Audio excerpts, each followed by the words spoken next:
शांत गावामध्ये अंजली नावाची एक उत्साही आणि स्वप्नाळू मुलगी राहत होती. गावात एक जुनी खोल कोरडी विहीर होती, जी वर्षानुवर्षे दुर्लक्षित होती. लोक म्हणायचे की ती विहीर आता फक्त कचरा टाकण्यासाठी उपयोगी आहे आणि तिचा उपयोग शून्य आहे. अंजली मात्र नेहमी त्या विहिरीकडे बघून विचार करत असे. तिला वाटायचे, या विहिरीने भूतकाळामध्ये गावाला पाणी दिले आहे, तर हिच्यात आजही काहीतरी शक्ती नक्कीच असेल.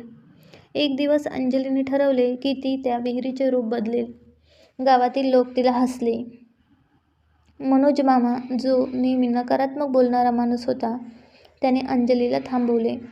अंजली, उगाच कष्ट करू नकोस. ती विहीर गेली. ती फक्त दगड आणि माती आहे. त्यात हात घालण्यात काहीच अर्थ नाही. परंतु अंजलीने मनोज मामांचे बोलणे ऐकले नाही. तिने तिचे काही मित्रांना सोबत घेतले आणि कामाला लागली. त्यांनी अनेक दिवस मेहनत करून विहिरीतील कचरा, दगड आणि जुनी माती बाहेर काढली. काम करताना अंजली आणि तिचे मित्र सकारात्मक गोष्टी बोलत असत. आज आपण आणखी खोल पोहोचू किंवा या विहिरीत पाणी परत येणारच. काही आठवड्यानंतर विहिरीचा तळ स्वच्छ झाला होता. तेव्हा अंजलीने एक छोटीशी पाण्याची धार तळातून बाहेर येताना पाहिली. तिने त्वरितच गावातल्या लोकांशी बोलून ती जागा आणखी खोदली आणि काही दिवसातच विहिरीत स्वच्छ थंडगार पाणी जमा होऊ लागले. मनोज मामा, जे आतापर्यंत अंजलीला नावे ठेवत होते, ते विहिरीच्या काठावर आले आणि त्यांनी विहिरीतील पाणी पाहिले तेव्हा ते थक्क झाले. अंजली हसून त्यांना म्हणाली, मामा, विहीर कधीच कोरडी नव्हती.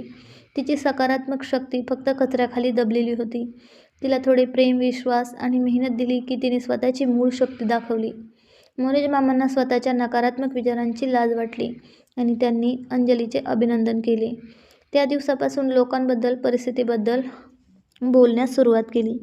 प्रत्येक व्यक्तीमध्ये, परिस्थितीमध्ये एक सकारात्मक शक्ती दडलेली असते.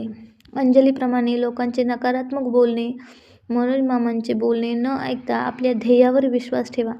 तुमच्या मनातील कचरा, नकारात्मक विचार काढून टाका.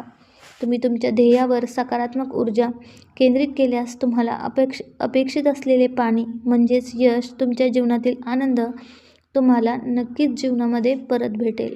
धन्यवाद.